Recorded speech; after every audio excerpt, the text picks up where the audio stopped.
Yes, ready. 90 words per minute. Start.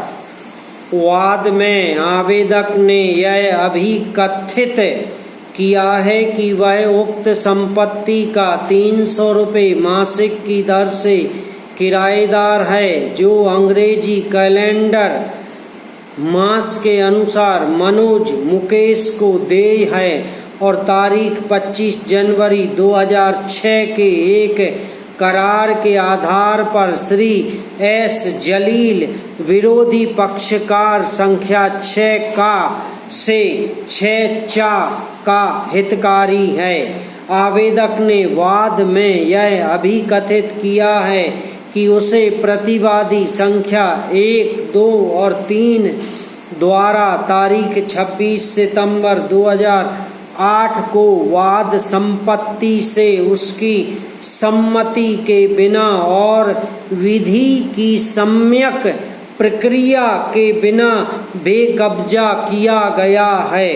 आवेदक ने बेकब्जा किए जाने के तुरंत पश्चात वाद संपत्ति से बेकब्जा करने के बारे में शिकायत करते हुए पुलिस अधिकारियों के समक्ष लिखित परिवाद किया था। विरोधी पक्षकार संख्या 1, 2 और 3 ने मुख्य प्रतिवादियों के रूप में लिखित कथन फाइल करके वाद का विरोध किया है।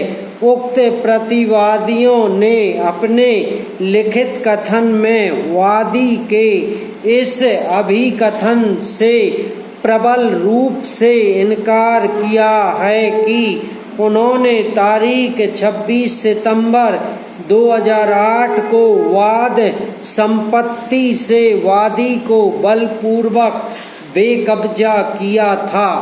उक्त प्रतिवादियों ने अपने लिखित कथन में स्पष्टतया इस कथन से भी इनकार किया है कि वादी उक्त संपत्ति का किराएदार है और वह एक किराएदार के रूप में संपत्ति पर काबिज था। पैरा वादी ने उक्त लिखित कथन का अन्य बातों के साथ साथ यह कहते हुए विरोध किया कि रघुनाथ कोयरी नामक व्यक्ति प्रतिवादी मकान मालिकों का उक्त संपत्ति का मूल किराएदार था।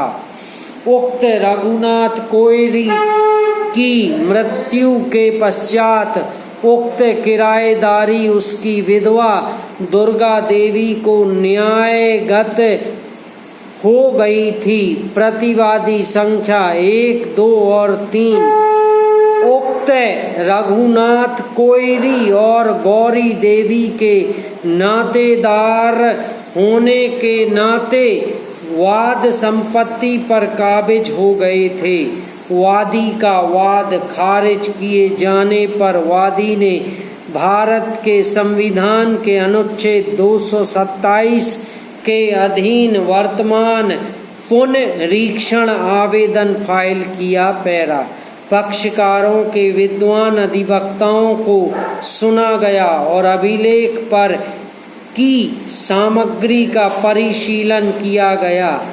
विनिर्दिष्ट अनुतोष अधिनियम 1963 की धारा 6 ऐसे किसी व्यक्ति को जिसे ऐसी किसी स्थावर संपत्ति से जिस पर वह काबिज था विधि की प्रक्रिया के सिवाय बेदखल किया गया है, प्रतिस्थापित करने के लिए विशिष्ट प्रकार की शिकायत के लिए विशेष और द्रुतगामी उपचार के बारे में उपबंध करती है। अतः उपर्युक्त अधिनियम की धारा 6 का आश्रय लेने के लिए बेकब्जा करने की तारीख को स्थावर संपत्ति के ऊपर वादी का कब्जा पूर्ववर्ती शर्त है। पैरा विद्वान विचारण न्यायाधीश ने अपेक्षित निर्णय और आदेश द्वारा अन्य बातों के साथ साथ यह अभी निर्धारित करते हुए वाद खारिज कर दिया कि विनिर्दिष्ट अनुतोष अधिनियम 1963 की धारा 6 हकदारी के आधार पर न कि पूर्व कब्जे के आधार कब्जे की वापसी के बारे में उपबंध करती है। वर्तमान वाद में वादी ने एकमात्र साक्षी के रूप में अभिसाक्ष्य दिया है। उसने पूर्व कब्जे के अपने दावे के समर्थन में कतिपय किराया बिल पेश किए हैं, जिन्हें प्रतिवादी मकान मालिक मुकेश ने DW 2 के रूप में विवादित किया है। समाप्त।